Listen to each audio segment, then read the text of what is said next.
Yesterday we have started with the chapter of lawful object and lawful consideration. ठीक है, tree के right hand side का part है कि sir contract is an agreement which is legally enforceable. An agreement is said to be legally enforceable if it is having lawful object and lawful consideration. ठीक है, कब कब ये किसी एग्रीमेंट का ऑब्जेक्टिव और कंसिडरेशन लॉफुल होएगा, अनलॉफुल होएगा, मतलब कब गलत होएगा. सबसे पहला पॉइंट अपन ने कल कर लिया था, if it is forbidden by law, यानी कि कानून में उसको मना किया गया है ऐसे एग्रीमेंट बनाने को या ऐसे काम करने को जिसके बारे में एग्रीमेंट बनाए जा रहे हैं, then it is forbidden by law. ठीक है, जैसे कि पनिशेबल एक्ट है अंडर क्रिमिनल लॉ, या फिर forbidden by any special legislation, यानी कि कोई स्पेशल एक्ट से फॉरबिडन है. ठीक है, तो ये हो जाता है if it is forbidden by law. Second, sir directly तो मना नहीं किया गया है, मतलब फॉरबिडन बाय लॉ वाला पॉइंट ये हो गया, लेकिन आप क्या करते हैं कि सर उसको इनडायरेक्टली इस रास्ते से इस रास्ते पे पहुंचने की कोशिश करते हैं कि यदि आप इस तरीके से उस काम को करेंगे तो it would defeat this provision of the law, जहां लॉ ने पॉइंट ए से पॉइंट बी पे जाने का मना किया है. एग्जाम्पल कल मैंने आपको दिया था कि सर अपने नेतन रिबेरियो का एक प्रॉपर्टी है टाउन साइड में, उसके ऊपर वो टैक्स नहीं भरता है, तो उसको नोटिस दे दे के गवर्नमेंट अथॉरिटीज ने नेथन को नोटिस दे दे के परेशान हो गए, 4 साल तक इसने टैक्स नहीं भरा. तो एंड में क्या हुआ, इसकी प्रॉपर्टी को कब्जे कर लिया उन लोग ने और उसको ऑक्शन किया. ऑक्शन का रूल होता है कि जिसकी प्रॉपर्टी है वो खुद उस ऑक्शन में पार्ट नहीं ले सकता है. तो नेतन ने क्या किया, नेतन ने अपने फ्रेंड दक्ष अग्रवाल को के साथ में एग्रीमेंट बनाया कि तू वो प्रॉपर्टी जाके खरीद ले म्युनिसिपल कॉर्पोरेशन से, और जितने रुपए में तू खरीद रहा है उतने रुपए में तेरे को दे के मैं तेरे से वो प्रॉपर्टी खरीद लूंगा. ठीक है, तो सर डायरेक्टली तो इसने वो काम नहीं किया, नेतन खुद म्युनिसिपल कॉर्पोरेशन के ऑक्शन में जाके और बोली नहीं लगाया, लेकिन इसने काम वही किया that it is defeating the provisions of the law. ठीक है, दक्ष अग्रवाल से खरीदने का काम वही किया, it is defeating the provisions of the law. ठीक है, ऐसा काम क्या है, it is not having an unlawful object. ठीक है, चलिए ये वाला एग्जाम्पल पढ़िए, ये मैंने आपको अभी समझाया है. कौन पढ़ेगा भाई? Nathan, would you please read for us? Sir आज फोन से ज्वाइन किया तो पढ़ ले पाऊंगा। ओके ओके, दक्ष अग्रवाल आप पढ़ेंगे? हाँ सर पढ़ूंगा। एज सर इधर से ना एज एस्टेट। हाँ बिल्कुल यही से. As estate is sold for arrears of revenue under a law by which the defaulter is prohibited from purchasing the estate. B, upon an understanding with A, becomes the purchaser and agrees to convey the estate to A upon receiving from him the price which B has paid. The agreement is void as it renders the transaction, in effect, a purchase by the defaulter and would so defeat the object of the law. एकदम एकदम वही example है, बस थोड़ी सी अच्छी language में लिखा हुआ है, जो मैंने अभी नेतन और दक्ष अग्रवाल का आपको बताया था ना, कि वो खुद म्युनिसिपल कॉर्पोरेशन में बिड नहीं कर सकता था क्योंकि उसके एरियर्स हो गए थे रेवेन्यू के, यानी कि टैक्स के अंडर द लॉ. ठीक है, तो एकदम वही एग्जाम्पल है. नेक्स्ट, नेक्स्ट आ जाओ थर्ड पॉइंट पे कि सर द ऑब्जेक्टिव और consideration of an agreement is not lawful if it is fraudulent. यानी कि वो किसी को धोखा देने की नियत से यदि बनाया जा रहा है तो फिर वो उसका ऑब्जेक्टिव जो है एग्रीमेंट का वो लॉफुल ऑब्जेक्ट और कंसिडरेशन नहीं है. So an agreement with intention to defraud the others, that is creditors, revenue authorities, general public, it is void agreement. Lawful object नहीं होगा और वो वॉइड एग्रीमेंट होगा, शुरुआत से गलत होगा. एग्जाम्पल पढ़ना यार दक्ष Agarwal. A, B, and C enters into agreement for sharing gains acquired by fraud is void. A B और सी क्या एग्रीमेंट बनाते हैं आपस में, 3 जन है, कि हम लोगों के साथ में धोखा करेंगे और जो भी हमको उससे गेन्स होंगे वो हम आपस में बरोबर बरोबर बांट लेंगे। क्या हम लोगों के साथ में धोखा करेंगे और जो भी हमको फायदा होगा वो हम आपस में बांट लेंगे। तो ये कैसा एग्रीमेंट है यार? Not having a lawful object, क्योंकि किसी के साथ में धोखा करने का यहाँ पर इंटेंशन चल रहा है, फ्रॉडुलेंट है ये। Fourth point, if it involves or implies injury to any person, और if it involves or implies injury to property of another person, या तो किसी पर्सन या किसी पर्सन की प्रॉपर्टी को आप इंजरी दे रहे हो, ठीक है, इस कॉन्ट्रैक्ट के अंडर, ठीक है, किसी एग्रीमेंट के अंडर, कॉन्ट्रैक्ट बोलना सही नहीं होगा, किसी एग्रीमेंट के अंडर, तो फिर वो कैसा एग्रीमेंट होगा sir? Not having lawful object and lawful consideration. उसका लॉफुल ऑब्जेक्ट और लॉफुल कंसिडरेशन नहीं होगा, तो जब ये एलिमेंट होंगे ही नहीं तो ये एग्रीमेंट जो है वो कैसा होगा कि सर ये वाला एलिमेंट नहीं है तो लीगल एनफोर्सिबिलिटी नहीं, तो ये शुरुआत से वॉइड एग्रीमेंट होगा, ये कभी कॉन्ट्रैक्ट बन ही नहीं सकता है। ठीक है, यदि ऐसे एग्रीमेंट की जाओ ए ने बी के साथ में एग्रीमेंट बनाया कि जाइए सी की पिटाई करके आ जाइए, तो ये कैसा एग्रीमेंट है? Not having, it is involving injury to C, और या फिर उसके घर में आग लगा के आ जाओ तो it is involving injury to property of C, तो that is an agreement not having lawful object और कंसिडरेशन। इफ द कंसिडरेशन और object of an agreement is to injure a person और a property of another, it is a void agreement. शुरुआत से गलत agreement होता है because it is not having lawful object और consideration. Fifth है, if the courts regard such an agreement as immoral agreement, यदि courts ऐसे एग्रीमेंट को immoral agreement मानता है तो फिर वो not having lawful object और consideration। एग्जाम्पल पढ़ना भाई। A gave a sum of money to B, a married woman, to enable her to obtain divorce from her husband and then marry him. Bracket में A. Held agreement was immoral and A could not recover the money. A man who अरे knowingly बस बस lets बस बस बस, कहने का मतलब ये है दैट ए ने एक मैरिड वुमेन बी को, A is a man and he gave a sum of money to B, ठीक है, a married woman, to enable her to obtain divorce from her husband, कि अपने हस्बैंड से डिवोर्स ले लेवे और देन मैरी हिम, और पैसा मतलब ये क्या कर रहा है ये? This is a sort of immoral agreement between A and B. मैं आपको पैसे देता हूँ, अपने हस्बैंड से डिवोर्स लेके आ जाइए और मुझसे शादी कर लीजिए, ठीक है। तो ये कैसा एग्रीमेंट है? Courts is regarding such sort of agreement as immoral agreement, so held that agreement was immoral। immorality के कारण बनाया तो lawful object नहीं है इसका, lawful object नहीं है तो void agreement है, शुरुआत से void ab initio agreement है, ठीक है। तो वॉइड एग्रीमेंट के लिए मैंने आपको क्या बताया था कि सर वॉइड एग्रीमेंट में जो वॉइड एब इनिशियो एग्रीमेंट है उसके लिए सेक्शन 64 65 लागू नहीं होते हैं, डॉक्ट्रिन ऑफ रिस्टोरेशन लागू नहीं होती है, तो यहाँ वो अपना पैसा भी रिकवर नहीं कर पाएगा, ये could not recover the money. खैर that is not important for us, what is important for us is कि सर ये इमोरल एग्रीमेंट जो बना है, इमोरल एग्रीमेंट जो बना है वो कैसा है कि sir it is not having lawful object और कंसिडरेशन। अच्छा, कोर्ट डिसाइड करेगा कोई चीज इमोरल है या नहीं है, ठीक है। नेक्स्ट सेकंड एग्जांपल पढ़ ली।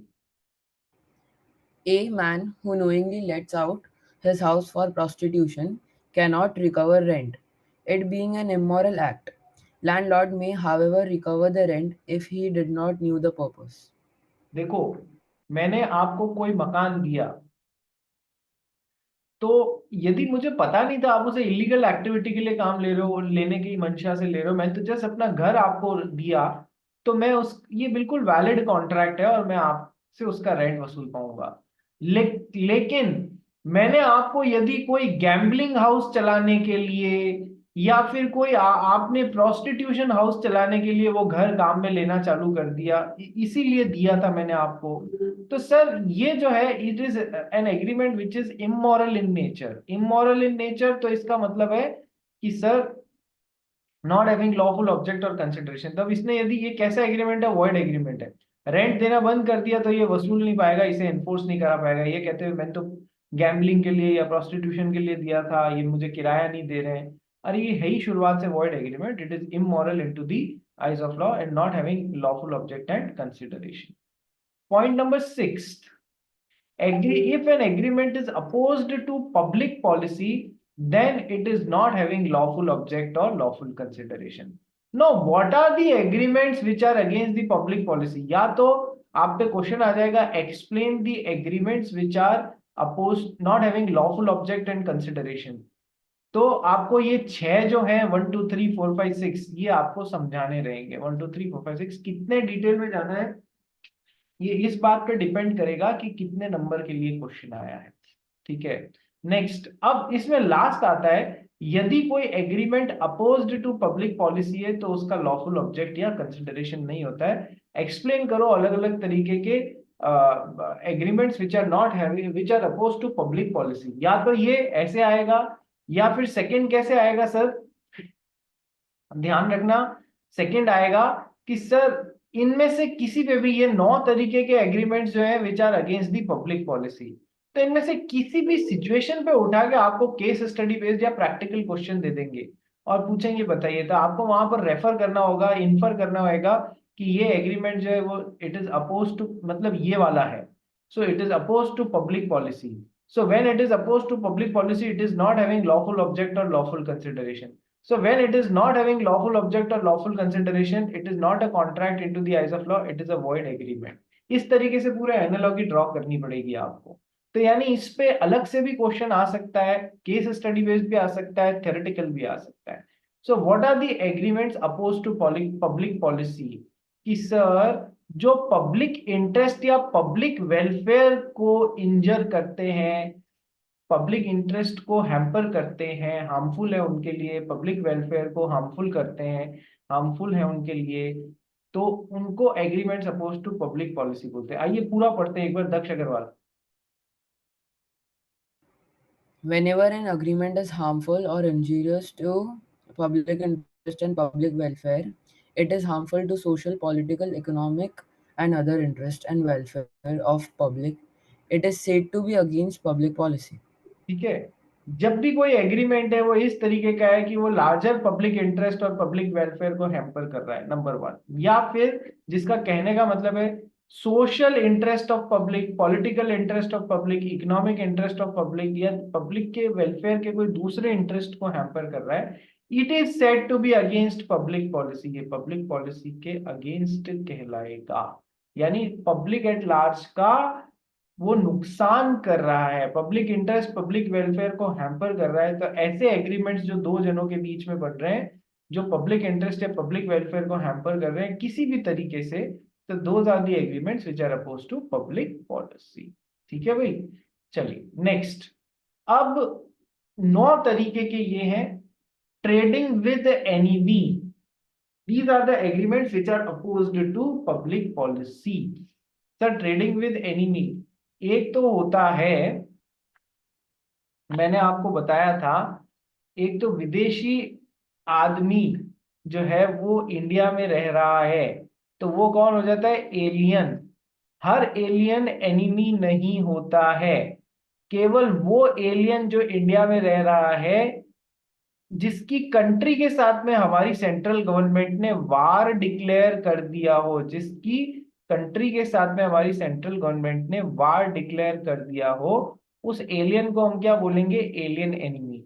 तो सर जब तक वार चल रहा है आपको उसके साथ में नए एग्रीमेंट्स इसलिए नहीं बनाने क्योंकि this will be against the public policy और पब्लिक वेलफेयर और पब्लिक इंटरेस्ट। वाई, आपने एलियन एनिमी के साथ में यदि कोई धंधा किया है, किसी इंडियन आदमी ने उस दौरान कोई कॉन्ट्रैक्ट बना लिया, एग्रीमेंट बना लिया जब वार चल रहा है, तो क्या होगा कि सर ये जो इंडियन आदमी है के साथ धंधा करने से मान लो एलियन एनिमी ने कुछ प्रॉफिट कमाया, वो किसको ले जाके देगा सर, अपनी कंट्री में कहीं ना कहीं उसको ले जाएगा।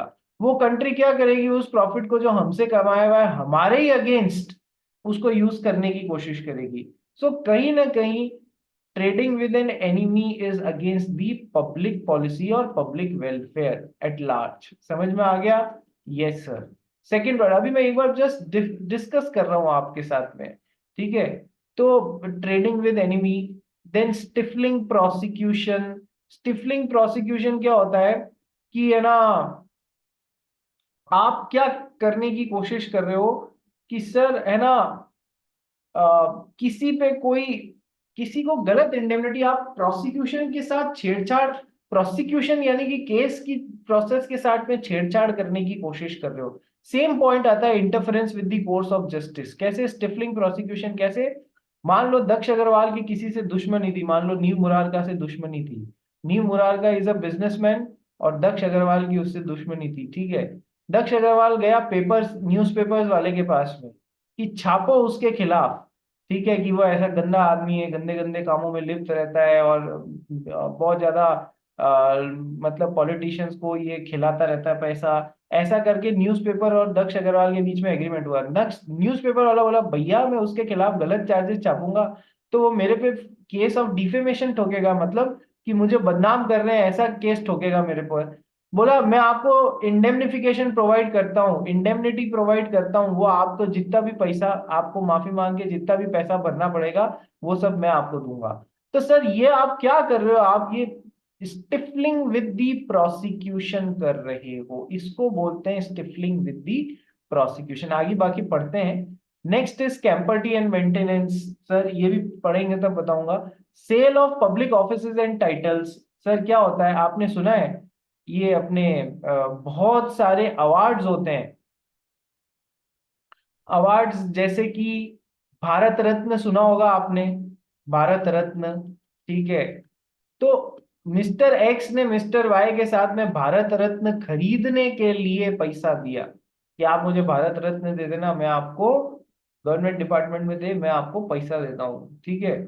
सर ये क्या आप कर रहे हो, सेल ऑफ पब्लिक टाइटल्स कर रहे हो और पब्लिक ऑफिसेज, यानी कि सर गवर्नमेंट डिपार्टमेंट में मिस्टर एक्स अपॉइंटेड थे, मिस्टर एक्स को भी रिटायर होने में 2 साल थे, मिस्टर एक्स रिटायर होते तब मिस्टर वाई इनकी जगह पे पदोन्नति पाके अधिकारी बनते। तो इन्होंने इनको बोला तेरे को 2 साल की तनख्वाह मैं देता हूँ, तू जल्दी रिटायर हो जा, तेरे को ये फायदा कि तेरे को तनख्वाह मिल जाएगी, काम करने की भी जरूरत नहीं, और मेरे को तेरी पोस्ट खाली करते ही मेरे को प्रमोशन मिल जाएगा। इसने भी बोल दिया हाँ।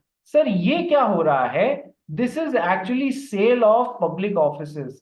ये गलत एग्रीमेंट है, it is not having, it is against public policy, it is not having lawful object और consideration, it is void agreement, ठीक है। Next, interference with the course of justice. आप गलत गवाही दे रहे हो, आप जज को खरीद के और डिसीजन को सही अपने फेवर में कराने की कोशिश करा रहे हो। What you are doing is you are trying to interfere with the course of justice, ठीक है। तो ऐसे एग्रीमेंट्स वॉइड एग्रीमेंट्स होते हैं। Creation of interest opposed to duty. जो भी आपकी ड्यूटी थी उसके खिलाफ जाके आप यदि कोई एग्रीमेंट बना रहे हो, it is an agreement oppose to public policy. Marriage brokerage agreements, ये जब पढ़ेंगे तब बताऊंगा कि क्यों ये एग्रीमेंट अगेंस्ट पब्लिक पॉलिसीज होते हैं। इंटरफेयरिंग विद मैरिटल ड्यूटीज, ऐसे agreements oppose to public policy होते हैं। Agreements for creation of monopolies are against the public policies. कैसे, मोनोपोली, आप सब इकोनॉमिक्स पढ़ते हो, सब समझदार हो रहे, ओलिगोपोली, मोनोपोली, डिओपोली, ये सब समझ में आता है आपको, है ना। मोनोपोली क्या होता है कि सर मान लो एक जगह पे दो ही जन थे, ए और बी, कि एक पर्टिकुलर टाइप ऑफ आइटम बेचने वाले ये दो ही लोग थे। तो ए ने बी को बोला कि तू मार्केट से बाहर चला जा यार अगले 10 साल के लिए, ठीक है, मैं तेरे को हर महीने बैठे बैठे 1 लाख रुपया दूंगा, तू मार्केट में धंधा वापस लेके मत आना। तो ये बाहर चला जाता तो मिस्टर ए की मोनोपोली हो जाती इस मार्केट में, यस सर मोनोपोली हो जाती। मोनोपोली हो जाती तो क्या होता कि सर जो चीज पब्लिक को 100 रुपए में देते थे पहले, अब ये उसके है ना 130 रुपए चार्ज करेंगे, और बेचने वाले अकेले हैं तो झकमरा के इनसे ही लेना पड़ेगा। तो agreement of for creation of monopoly is against the public interest or not, yes sir, it is against the public interest, it is not having lawful object of consideration, it is void agreement। बोलो जी ये समझ में आया, yes or no, समझ में आया। how agreement for creation of monopoly is against the public interest, yes sir। तो ये कुछ एग्जाम्पल्स हैं which are against the public policies. आइए पढ़ना चालू करते हैं। ट्रेडिंग विद एनिमी आता है आपको, पढ़ के खत्म करते हैं। पढ़ विदक्ष Agarwal. Trading with enemy. Trading with alien enemy is opposed to public policy, therefore unlawful and void. देखो, एलियन अलग होता है और एलियन एनिमी कब बनता है ये भी बता दिया। उसके साथ में आप ट्रेडिंग कर रहे हैं, it is oppose to public policy, larger public interest के खिलाफ है, therefore unlawful and void, void agreement है। Second, Contracts made before outbreak of war are suspended or dissolved till hostilities are over. देखो ये अपन कब की बात कर रहे हैं कि सर ये वार यहां पर डिक्लेयर हुआ, ठीक है, इससे पहले जो कॉन्ट्रैक्ट्स बने हुए हैं उनका क्या होगा सर? या तो वो टेम्पररली सस्पेंडेड हो जाएंगे या फिर परमानेंटली उनको फिनिश कर दिया जाएगा। वार खत्म हो गया तब आप वापस या तो इनको रिज्यूम कर लो यदि टेम्परली सस्पेंडेड है, और यदि परमानेंटली खत्म हो गया तब तो कोई मतलब नहीं है। यहाँ नए कॉन्ट्रैक्ट्स भी बना सकते हो और पुराने सस्पेंडेड को वापस चालू भी कर सकते हो, लेकिन वार के दौरान जब वार डिक्लेयर हो रखा है उस दौरान नए कॉन्ट्रैक्ट्स नहीं बना सकते हो, because it will be against the public policy. तुमको पता है पाकिस्तान से इंडिया में कितनी सारी चीजें आती हैं सर, जैसे कि वो सेंधा नमक या काला नमक होता है ना जिसको आप लोग बोलते हो, वो आता है। जिप्सम आता है। जिप्सम कहाँ यूज होती है कि सर? सीमेंट बनाने में आता है। खूब सारा आयरन ओर आता है, ठीक है। तो ये सब चीजें जो हैं ये वहां पर हैं, नेचुरली रिच है वो इन सब जगहों के लिए, चीजों के लिए, ठीक है सर। इंडिया से भी बहुत चीजें जाती हैं, पाकिस्तान खुद की तो कोई चीज विशेष बनाता नहीं है। मेडिसिन जाती हैं, ठीक है, मेडिसिन के अलावा क्या चीज नहीं जाती है यार इंडिया से, मतलब। तो इसलिए ये सब चीजें जो हैं, मतलब इनके लिए आपको जब वार डिक्लेयर हो गया तब एलियन कौन बन गया? पाकिस्तानी एलियन एनिमी बन गया, तो उसके साथ में कोई कॉन्ट्रैक्ट नहीं बनाना है। और पहले के बने हुए कॉन्ट्रैक्ट या तो टेम्परली सस्पेंडेड या परमानेंटली टर्मिनेट हो जाएंगे, ठीक है। ये ध्यान रखना, contracts made before the outbreak of war are suspended और dissolve till hostilities are over. Third point पढ़ भाई। Such agreements are opposed to public policy because it may promote economic interest of enemy country or it may prove to be against one's own country. ठीक है, ये तो मैं बता ही चुका हूं आपको। सेकंड आता है स्टिफलिंग प्रोसिक्यूशन। पढ़ भाई। Stifling prosecution. An agreement stifling prosecution is an abuse of justice. Therefore, such an agreement is void. An agreement to suppress criminal charges for offense of public nature is illegal and void. ठीक है, जो भी आप किसी natural justice की एक कोई natural process चल रही है उसको आप उसके साथ में जाके और उसमें छेड़छाड़ कर देते हो, ठीक है, प्रोसिक्यूशन की प्रोसीडिंग्स को स्टिफल कर दे रहे हो आप, so it is an abuse of the justice, therefore such an agreement is void agreement. शुरुआत से गलत एग्रीमेंट है, क्यों? क्योंकि it is oppose to public policy, ठीक है। जैसे कि क्रिमिनल चार्जेस किसी के अगेंस्ट सप्रेस कर देना, दबा देना for offence of public nature, it is illegal and void agreements, ठीक है। एग्जाम्पल देखो। A saw B murdering C. A for consideration of rupees 1 lakh promises B not disclosing it to anyone. The agreement is void as its object is for stifling prosecution against B. ए ने B को सी का murder करते हुए देख लिया, ठीक है। ए ने 1 लाख रुपए, बी ने 1 लाख रुपए दिए और इसने वापस इसको प्रॉमिस कर दिया, मैं कोर्ट में या कहीं पर भी नहीं बोलूंगा, किसी को भी डिस्क्लोज नहीं करूंगा। The agreement is void as its object is for stifling prosecution against B. Agreement गलत है क्योंकि ये लॉ की प्रोसेस से, प्रोसिक्यूशन की प्रोसेस से छेड़छाड़ कर रहा है। Stifling with the prosecution, such an agreement is against the public policy, ठीक है। केस लॉ वही है जो मैंने आपको बताया था ना, तू इसके खिलाफ गलत इंफॉर्मेशन छाप अपने न्यूज़पेपर में, वो तेरे पे डिफेमेशन का केस ठोकेगा, उसके लिए मैं तेरे को जितने भी पैसे भरने पड़ेंगे उसके लिए तेरे को इंडेमनिफाई कर दूंगा। ये again he is stifling with the process of prosecution, ठीक है, पढ़ इसको।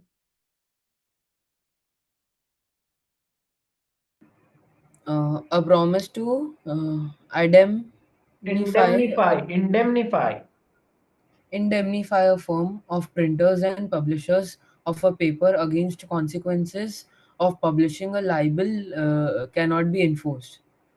Held firm has to pay damages for libel. लिबेल, लिबेल बोलते हैं, लाइबल लिबेल कुछ भी बोल लो। इंडेमनिफिकेशन क्या होता है? कॉन्ट्रैक्ट ऑफ इंडेमनिटी मैंने आप सबको बताया हुआ है। एक्स वाई को प्रॉमिस करता है कि तुझे जो भी नुकसान होएगा, चाहे मेरे कारण चाहे किसी थर्ड पार्टी के कारण, उस I will make good your losses. This is what is the contract of indemnification, where an X is indemnifying Y for this particular thing. ठीक है, तो सर इंडेमनिफाई, तू उसके खिलाफ छाप गलत खबर अपने पेपर में, जो भी आएगा मैं तेरे को इंडेमनिफाई कर दूंगा उतने रुपए से, ठीक है, तेरे को लॉस नहीं होने दूंगा। ये क्या है यार? This is an example of stifling prosecution. Third आता है champerty and maintenance. Now first understand what is the meaning of champerty and what is the meaning of the word maintenance. देखो, थोड़ा सा समझना। मान लो इसको एक कहानी की तरह से समझते हैं अपन। हमारा जो मीत बाबा है, मीत बाबा कहाँ चला गया? यही तो है सर, यही तो। यहीं पे है, वीडियो ऑन नहीं किया, चल। मीत बाबा है ना, आपने सुना है गांव का मोथा है? गांव का मोथा मतलब समझते हो? एकदम गांव का आदमी जो बिल्कुल कभी शहर नहीं आया, जिसको कोई पता ही नहीं है शहर में चीजें कैसे ऑपरेट होती है। तो हमारा मीत बाबा कौन है? गांव का मोथा है। ठीक है, इसकी गांव में बहुत सारी जमीन थी। इसके क्या है, कजन भाइयों ने इसकी जमीन पे कब्जा कर लिया। कजन भाइयों ने इसकी जमीन पे कब्जा कर लिया। अब मीत को यदि वो जमीन छुड़ानी है तो उसको क्या करना पड़ेगा? मीत को यदि ये जमीन छुड़ानी है तो उसको सर कोर्ट में जाना पड़ेगा। कोर्ट में जाके केस फाइल करना पड़ेगा। केस फाइल करने के लिए पैसा लगेगा, वकील लगेगा, वकील की फीस लगेगा। कोर्ट में केस फाइल करने के लिए कोर्ट फी लगती है, वो भरेगा। ठीक है, वकील की फीस भरेगा। बहुत पैसा इसको खर्च करना पड़ेगा। इसको कुछ पता ही नहीं है। गांव का मोथे का मतलब क्या है सर? इसको कुछ पता ही नहीं है काम कैसे होता है, कैसे जाके कोर्ट में करूं। ठीक है ना, मेरे पास में इतना पैसा है कि मैं ये सब जमा करा के और केस लड़ लूं। अब क्या होता है देखो, कि सर फिर भी किसी तरीके से मीत पहुंचता है शहर में, सिटी में पहुंच के कोर्ट्स तक पहुंचता है। वहां प्रोसेस समझते हैं तो वहां एक आदमी होते हैं मिस्टर एक्स। मिस्टर एक्स मीत को बोलते हैं, देख ना, तेरे पास में पैसा है ना, तू, तेरे को पता है कैसे काम करते हैं, मैं तेरे हर काम में तेरी मदद करूंगा। केस फाइल करने से लेके फीस जमा कराने तक में और केस फाइट करने में मैं तेरे को मदद करूंगा। जो भी पैसा आएगा, जो भी पैसा आएगा उसका 20% पैसा मैं रखूंगा। जब भी तू केस जीत जाएगा, जब भी तू केस जीत जाएगा, तो जो भी पैसा आएगा या जो भी उस जमीन की वैल्यू है उसका 20% मैं रखूंगा। ठीक है, क्या ये बात समझ में आ गई? क्या ये बात समझ में आ गई? सिचुएशन क्या चल रही है? तो इसको अपन क्या बोलते हैं? कैंपर्टी। कैंपर्टी समझ में आ गया? अपन क्या पढ़ रहे हैं? कैंपर्टी एंड मेंटेनेंस। कैंपर्टी क्या होता है? सर तुम्हारा उस केस से कुछ लेना देना नहीं है, लेकिन तुम केस फाइल करने में उसकी मदद कर रहे हो ताकि वो केस फाइल करके जस्टिस ले सके। और बदले में आप कुछ चीज, जो भी आपको केस में विनिंग सिचुएशन में कुछ मिलेगा, उसका एक पर्टिकुलर परसेंटेज आप उससे इन सब सर्विसेज के बदले में ले लेंगे। यानी एक तरीके से धंधा बना लिया इस चीज का। ठीक है, तो आप इस प्रोसेस को, इस टर्म को क्या बोलते हैं? कि सर कैंपर्टी हो रहा है। कैंपर्टी, बात समझ में आ गया? ठीक है, यही यही मिस्टर एक्स ने बोल दिया होता, आप जो भी जीतोगे उसका 50% मैं रखूंगा, 60% मैं रखूंगा। अरे सर, कैंपर्टी के नाम पे इतना भारी, फिर मेरी तो हार वैसे ही हो जाएगी, जीतने के बाद में भी मुझे केवल 40% मिलेगा। ठीक है, दोनों ही क्या है सर? कैंपर्टी है। सर कैंपर्टियस एग्रीमेंट वैलिड भी हो सकता है और वॉइड एग्रीमेंट भी हो सकता है। यदि ऐसा कुछ बना है वैलिड होगा, यदि ऐसा कुछ बना है तो वो वॉइड होगा। दोनों की नेचर में फर्क समझ में आया? यस, एक में तो मदद करने के नाम पे आप उसकी भी मदद कर रहे हो, खुद का भी फायदा देख रहे हो। एक में मदद करने के नाम पे आपने उसका केवल धंधा बना दिया कि तू जीतेगा तो आधा मेरा हिस्सा। अरे ऐसा नहीं। तो कैंपर्टियस agreements can be valid agreements, can be void agreements. Campertious agreements can be valid agreements, they can be void agreements. क्या ये बात समझ में आई? क्या ये बात समझ में आई? Yes sir. तो ये तो हो जाता है कैंपर्टी।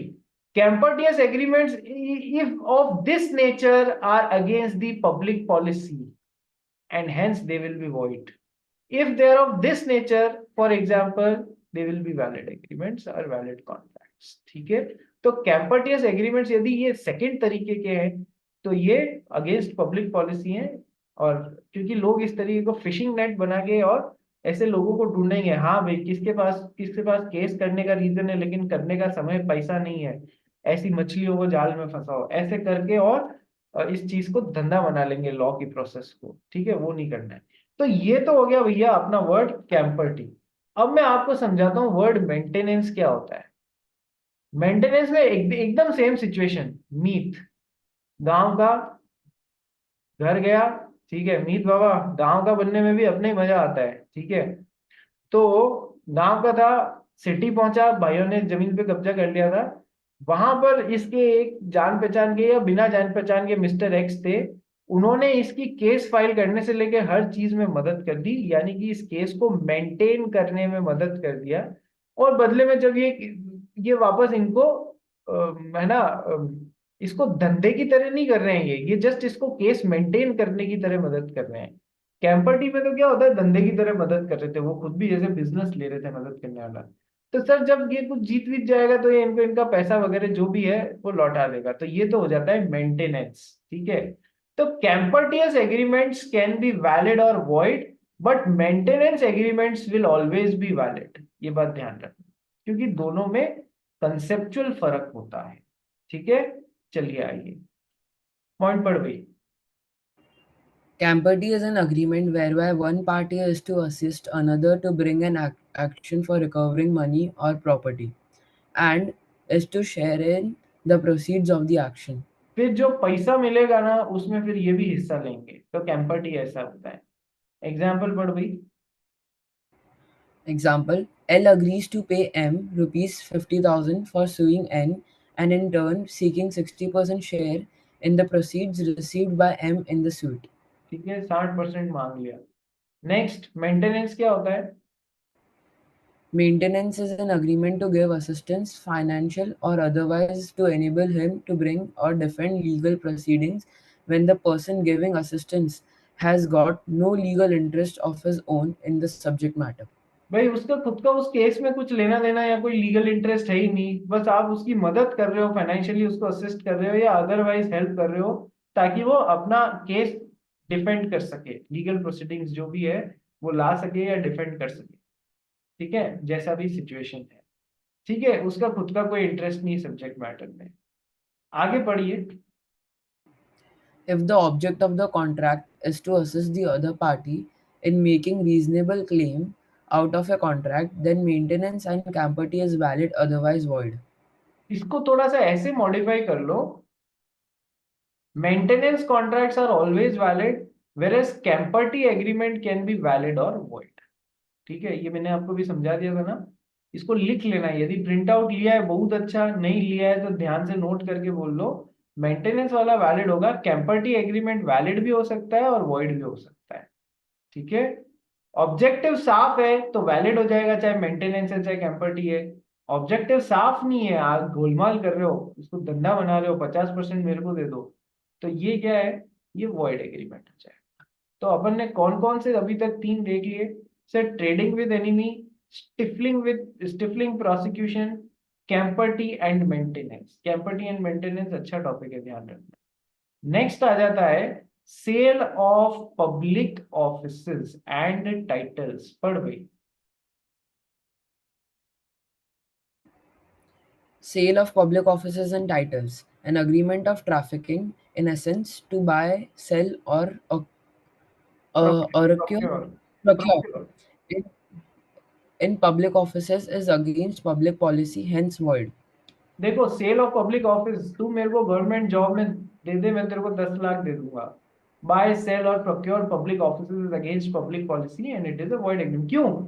आप पब्लिक में वो वैकेंसी निकली है 1000 लोगों के लिए, आप उसमें से एक सीट खरीद के किसी एक बंदे का नुकसान पहुंचा रहे हो या नहीं पहुंचा रहे हो? Yes sir. So it is against the public interest or not? Yes sir, this agreement is against the public interest, so it is against public policy and hence it is void agreement. ठीक है, आगे पढ़ इसको. Public policy requires that there should be no money consideration for an appointment to an office in which public is interested. पैसा नहीं चलना चाहिए जहां पर पब्लिक इंटरेस्टेड होती है वहां पर अपॉइंटमेंट के लिए. ठीक है, एग्जाम्पल वही है जो मैंने आपको बताया था. ए promises to pay a sum to B in order to induce him to retire, कि सर आप जल्दी रिटायर हो जाओ ना, मैं आपको पैसा दे दूंगा. So as to provide room for as appointment to the public office held by B. आप रिटायर हो गए तो इस जगह पे मेरे को अपॉइंटमेंट मिल जाएगा. This agreement is against public policy and hence void. ठीक है, केस का नाम है Swaminathan versus Muthuswamy. Landmark case है, ध्यान रखना. स्वामीनाथन वर्सेस मुत्तुस्वामी. सर आप रिटायर हो जाओ, आप 2 साल जल्दी रिटायर हो जाओ तो मेरे को प्रमोशन मिल जाएगा, इस जगह अपॉइंटमेंट हो जाएगा. सर आपको ये टर्म्स मेंशन करनी रहेंगी वहां पर, फिर बताना रहेगा it is against public policy hence void agreement. ठीक है, not having lawful object and lawful consideration. Same link पे रिजॉइन करो सबके सब, तब आगे करते हैं.